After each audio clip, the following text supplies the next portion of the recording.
story time. So, I've been, I don't even know what to call it, conversating with a guy, and then off of Plenty of Fish. We've had good conversation for the longest time. Never once had like a dull conversation. He kept me very interested with the conversations that we were having. Two things that I thought were kind of iffy. One, his Facebook only had one picture. That's it. And it was from 2009, I believe. Big red flag for me, kind of, in a way. I kind of looked past it. He didn't have an Instagram, and he only made the Snapchat to talk to me, and he added me on Facebook. So those were kind of like, but the conversation was so good, so good. Non-sexual at all. It was just really good conversation, really good conversation. So, I'm going to say we've been conversating for like 3 weeks. And so this past weekend, he invited me to go meet up for coffee. Now, I'm not a person to really go to coffee shops and stuff. So I was like, not really my thing. I just kind of go through the drive-thru, but fine. He caught my attention. I wanted to see who this person was. So I was like, okay, there's a really nice cafe, and I gave him the address, and I said, hey, okay, meet me at this time. Please don't be late. Please don't be late. I actually said that. So we started conversating again, and we kept conversating up until the day they were supposed to meet up. And he talked all that morning to me, and I'm like, okay, well, I'm about to get ready and head out, and I'll see you there. He goes, okay. I got there maybe 15 minutes early than the time we were supposed to meet up. Got a table, got my coffee, sat down, went through my emails, blah, blah, blah. It came time for him to be there, and he wasn't there. So I messaged him. I said, hey, are you close? He opened it and closed it. And I'm like, So I waited about 10 more minutes. I said, hey, I'm about to dip out. Are you coming? And he opened it and closed it again. So we were conversating literally till 30 minutes before we meet up. He was a no-show. I dipped out. And then I got a snap literally as I'm 5 minutes away from my house. This cafe was probably like 20 minutes away. He sent me a snap of the cafe and goes, where are you at? And I'm like, really? You just wasted my time. Like, no, I'm already home. You missed your shot. So he profusely apologized, like, over and over again. He said his phone was acting up, da-da-da. And I'm like, you know what? Okay, whatever. Kind of looked past it. So he goes, well, meet me tonight for ice skating. And I said, I'm not much of an ice skater, but okay, why not? Conversation was that good that I really wanted to meet him. So, again, I arrived 15 minutes early, talked all day up until we go to ice skate, and again, no show. Whoop-de-doo. So, I had a babysitter for a couple hours, so I was like, you know what, I'm just going to ice skate. I'm going to enjoy my time alone then, whatever. So I'm ice skating, and I see this guy. I don't want to say he was like creepishly kept staring at me, but I kept looking over at him, and he was clearly looking at me. So I pull out my phone and I messaged him and didn't open it, nothing. So I'm like, you know what, I'm going to call it. So I called his phone, and coincidentally this guy's phone rang at the same time, and it was the Snapchat ringtone of when you call somebody. So I'm like, I think that's the guy.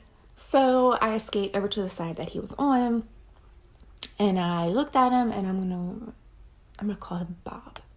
I said, are you Bob? And I gave this like probably creepy ass smile, and he goes, no. I said, I said, okay. And I just skated off. Skated for a little bit longer, took off my skates, started to drive home. And then I noticed that there was a car behind me that looked like the driver, Bob. So, me being me, I said, I'm not going home, of course, because it looks like he's following me. So I tried to play loose and goose, and I got on Route 10. If anybody near Glen Burnie, Pasadena area knows where Route 10 is, how it will eventually split off until Dundalk. It literally splits this way. So Baltimore or Dundalk. Bob said he lived in Baltimore, so I'm like, you know what? Fuck it. I'm going to take the exit to Dundalk. And I did. And he followed. So I was like, fuck this shit. I floored it. And it came to the point where you had to pay for the toll. So I was like, you know what? I'm just going to go up to East Avenue. I'm going to go to my uncle's house. And, because I knew he was going to be home. And I wasn't going home. So I hurried up, paid the toll. And I floored it. Well,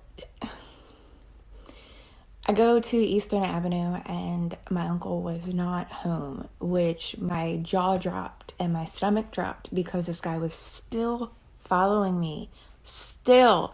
I was probably going like 90 miles an hour. I was going really fast. So he had to go pretty fast to keep up with me because he also had to pay at the tolls as well. So I was like, what the fuck do I do? This dude's following me now. Like, holy fuck, what the fuck did I just get myself into? So I go, okay, so if you guys know where, I don't even remember what that freaking street's called, where the mall is near, fuck, what the fuck is it called? I can't remember the mall, but it's a known mall near Eastern Avenue. I can't remember.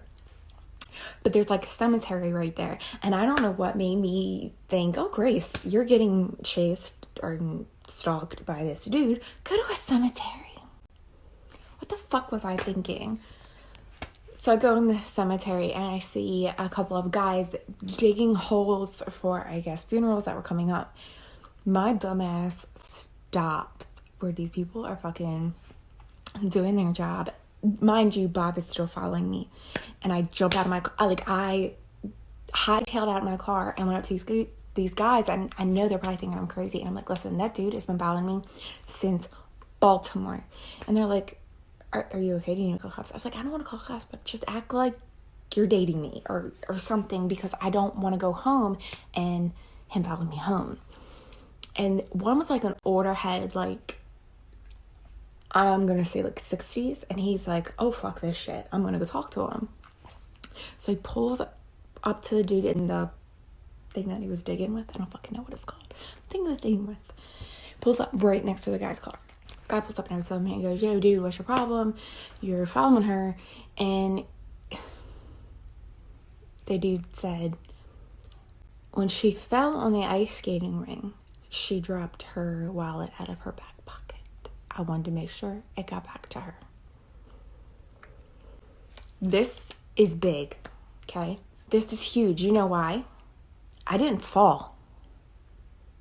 I didn't fall at all. And the dude had my wallet. Another thing, it was not in my back pocket. I took just enough money to the skating place to pay for my rentals.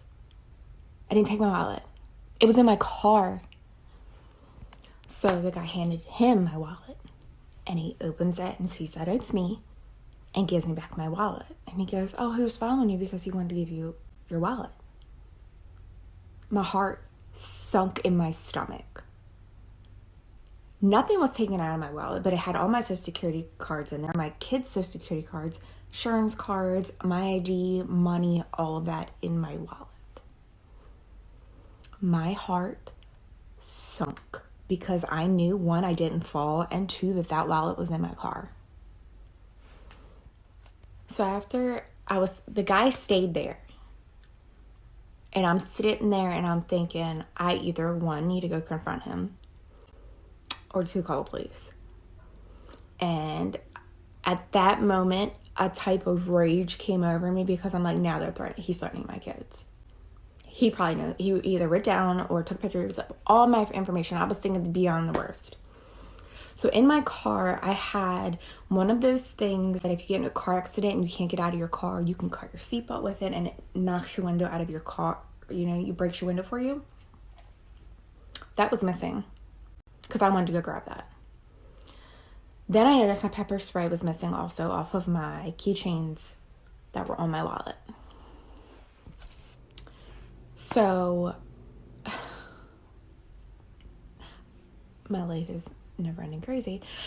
I go to the back and I pull out it is literally like the biggest baseball bat I've ever seen, and it's metal. And I grabbed it and I walked up to him and I said, "Let me see your phone." And he gave me his phone. And first thing I did was unfriended me on all his stuff. And I go through his pictures and he doesn't have any pictures. And I'm like, go through all those apps to see if he had one of those like secret apps. And he was very calm and collected. And I just said, "Come near me or my kids, I'm gonna kill you." And he goes, "Oh, is that a threat?" And at that point, the guys were hearing, and they called the police. So I seen the police pull up, and they were like, "What's your deal?" Because I had a baseball bat and the dude's phone in my hand. And I was like, "What?" And yeah, "What's your deal?" And the guy yells, "It's the dude in the car with the issues." And the police officer, one, I don't care who you are, don't put your hands on me. But he like but he put his hands like on the tips of my shoulders and goes, "I need you to step back a couple of steps." You could have just told me to step back. You didn't have to touch me. But anywho, I did. I dropped the bat as well, and I put his phone on top of his car hood. So one officer was talking to him, another officer was talking to me. I showed him all the call log and texts from Snap all on it, and I let him know that guy went in my car and took my wallet out of my car. And I kept saying that over and over again. I kept saying what was in my wallet, and he kept saying, "I heard you." And I said, I need to emphasize that I did not fall and it come out. And they go, "Are you really sure?" I said, I know what I did right before I stepped out of my car. I took out $17 out of my wallet. I put my wallet in the middle console underneath wipies and 2 diapers. I know what I did. Went back and talked to the other police officer. So they pull him out of the car. They handcuff him. And the officer come back to me. Oh, God, I hate talking about this part. So the officer came back to me and said, "Do you want to sleep in his car?" And I said, "Honestly, no. I won't be able to sleep. Hell no." And he goes, "You need to go get a restraining order."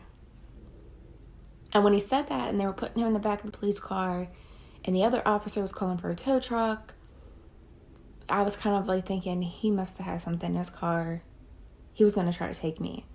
And I was like, "Okay, what did he have in his car? Just tell me. You don't got to show me." And he goes, "He had zip ties and chloroform and what looks to be a hatchet that was configured into something else, and barbed wire."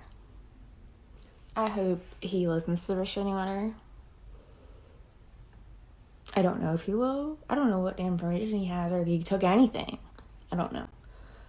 But this is why I emphasize of why I take so many cautions when it comes to dating. I literally let my whole guard and let all of my rules out the window for a good conversation.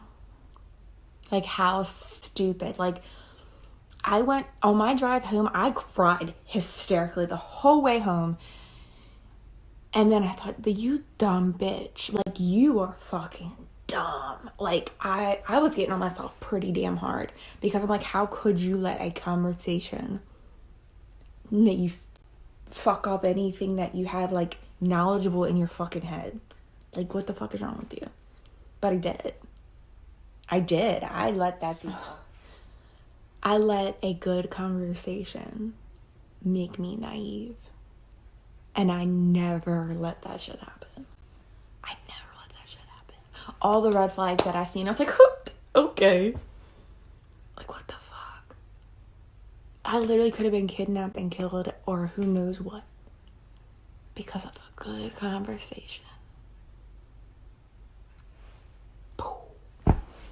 I'm scarred for life now. Like, meet you at a coffee shop? Hell fucking no. Let's meet at a police precinct in the parking lot. I'll bring McDonald's. Watch it. Oh my god. I'm laughing about it because I can't help but laugh about it now. Because there ain't nothing I can do. Like, I'm going to go to court about it. But, I mean, there's literally nothing I can do. But I gotta go eat me some lunch. That was my story time for today. I need wine.